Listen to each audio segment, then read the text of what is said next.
हर हर महादेव कौन सांग मैंने रेडी तो मो सहित बुलायापी आ गोटे नुआ जगह तो आजिकार टूर अच्छी आमर भद्रक जिलार प्रसिद्ध बाबा आखंडलमणि पीठ जहाँकि अवस्थित अटे आरडी रे जदि आपण मैंने केमती सहजरे जाई आरडी पीठ बुली आसबे आ टाइम टेबल जानिया चाहते ताले वीडियोटा रही बहुत हेल्पफुल। तो आप प्रथम आसी पहुँची जी आम भद्रक जिलार मेन बस स्टाण्ड पाखे तो सेठू आपको बस मिल जाए आराम से जोटा कि बस दाम पर पर्सन रही 90 टंका। तो सेठू आसिक आपन एठी पहुँचा को लगे 1.5 घंटा जैकि 37 किलोमीटर अच्छी। तो आप आराम से आसीपारे एसी बस अच्छी भी नॉन एसी बस अच्छी तो आप बस ट्रावेलिंग करेंगे कि बाइक आसले आउर भी भल। तो धामनोर साइड भी बस मिलूँ तो दुईटा साइड आसिक पहुँचे बाबा आखंडलमणि मंदिर।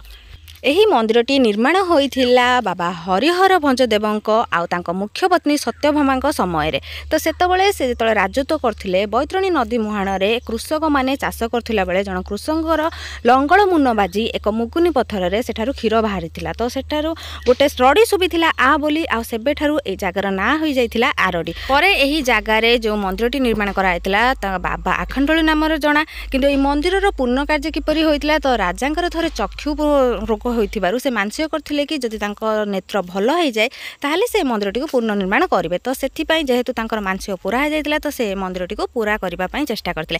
सेथि पई से प्रथम गोटे पुष्करणी खोलथिले जहा कि ना थिला श्वेतगंगा जहा आपण आरडी मंदिर सामने रे पाइबे। तो एठिक आसले आपण गाधे कि एठु भी पानी ढाली परिबे किंबा जो शिव मंदिर जो जागर टाइम रे ढालंती किंबा आपण जे कोनोसी जो आसे हमर श्रावण मास रे ढालंती तो सेठि भी करि परिबे।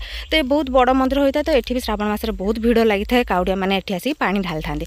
तो से राजांकर मानसिक पूरा हैला परे से एई मंदिरटी निर्माण करिया पई बालेश्वर नीलगिरी आ चंडीखोल ललितगिरी पाखरु विभिन्न पत्थर माने आनिया चेष्टा करथिले। तो पत्थर आसिया पई तांको दरकार थिला एक रास्ता। तो से जो श्वेतगंगा निर्माण करथिले श्वेतगंगा ठू बैतरणी नदी को जॉइन करिया पई गोटे शिव मोहर नाम रास्ता निर्माण करथिले। सेई बाटे सब पत्थर आसी एई आरडी मंदिर निर्माण करा हैतिला जहा कि निर्माण करथिले महाराज भंजदेव। परे सरकारंगर अनुदान प्राप्त पाई एई मंदिरर चारियाड पाचेरी हेबा सहित एक शिवंकर मूर्ति मध्ये एठार होईछि जहाँकि मंदिर सामना रे रही अछि। तो यही मंदिर पूजा बेसिकली होता है आमर जागर टाइम रे तो सेठी बहुत भीड़ थाए। तापर काउडिया मानकर श्रावण मास रे तो भीड़ थाए।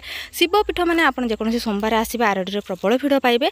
तो यही मंदिरटी सेबे ठारू मान्यता पाई आसी बाबा आखंडलमणि आ 108 ज्योतिर्लिंग मध्य रे 1 नंबर लिंग भाव में बाबा आखंडलमणि एबे भी भद्रक जिलार आरडी पाखरे पूजा पाउछन्ते।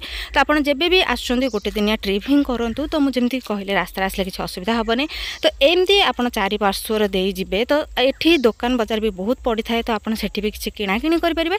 आ बाबांक पाखको आसला माने आपण एठी भोग करिया को भूलिबेनी। बाबांकर मुख्य भोग थाए घर्षण भोग। ये होचंदी हम ब्राह्मण समाज आरडीर तांकर भाग हो जाइछि को जगह रे को लोक। ये देखंतु जेबे भी आरडी आछन्ते एटा हला एंट्री गेट किंतु एटा ध्यान रखिबे ना आसला बेले सब बेले देखिए सब ब्राह्मण माने आपन पचारिबे आपन ना गाँ ना सेठू डिवाइड कर देबे को गाँ रे को लोक। तो से अनुसार से नै कि घर्षण करिवे। एठी के आसले ना घर्षण करबा निहाती दरकार। भोग किणी कि गोटे नना को धरे देबे तो से घर्षण करी ठाकुर पाखर आनी देबे सेटा नेबे नाले माने ठकामी रे पड़ी परबे। हां ठकामी रे पड़ी परंती किंतु आरडी आछन्ते माने सियोर घर्षण किणीबे। आम आगे सतर कर बहुत कम पैसा 50 टकर आरंभ हो 5000 पर्यटन हो पार। बास आप आराम से आसबे मंदिर जी दर्शन करेंगे से आपको मिल माने ब्राह्मण मिल जाए कि नेला माने 5000 पर्यटन भी धरेदेवे। तो आरडी मंदिर पूजा कर सारा पर देखो ये जो श्वेतगंगा कही यही पोखरी बाँ सैड्रे रपर पूरा आरडी मंदिर आउ डाण सैड्रे रो सरकार को अनुदान प्राप्त शिव स्टेचू जोड़ी आप रील्स भी करेंगे वीडियो भी करेंगे आ बड़ शिव स्टेचू होती। तो यार आउ गोटे प्रतिमूर्ति भी आमर जाजपुर बिरजा मंदिर पाखे होती। तो जाजपुर से तो पूरा फेमस वाला बाकी एटी तो देखूँ तर दीटा सैड्रे रंदी। तो नंदी भितर देकी जावाक पड़ो। तो सेठी आपण जाइए रील्स करेंगे वीडियो करेंगे तापर किस समय बसिकी भी रेस्ट नहीं आसीपारे। एबे बारी थिला आमर घर्षण भोगर जोटा कि आम भोग करके दे था नना मानू। तो से दक्षिणा नहीं सारापर आपको एमती भोगटा को घर्षण करके पूरा चकुटी दे था। तो यहाँ को पूरा बाबा ऊपर आसता है घर्षण होगी। तो से भोगटी को पाइबा निहा दरकार। तो घर को भी आनीपर बोतल मध्यम। तो आप चाहते बोतल किणी भी मिल पार ना नना भी आपको देपारे। तो ये घर्षण भोग खाइले बहुत टेस्टी भी लगे। गुड़ पड़ता है क्षीर छेना दही पंचामृत भोग सब पड़ता है कदली। तो आप जहाँ भी भोग एक्सट्रा लगे चाहिए तो भी सब पड़ता है पड़ी सब चकड़ा होगी भोगटा होता है। घर्षण सब आम नना घरे ही खाई था। तो खाई सारापर बाहर बेले तो आरडीर मेन गेट्रु बाहर बाट मंगला ता सहित श्यामाकाली मंदिर पड़ो। तो आपड़ ये दुटा मंदिर दर्शन करदे। ये स्पेशली काली पूजार नीतिकांति होता है। तो आप से टाइम आसले एठिकार भी पूजा देखिपारे। आदि एपर्तंत आसना सियोर आसिक आरडी बुल जातु कहीं मुझे भद्रकिया से आपको स्पेशल रिक्वेस्ट कली आरडी आसिक बुलजिबे। रही हर हर महादेव।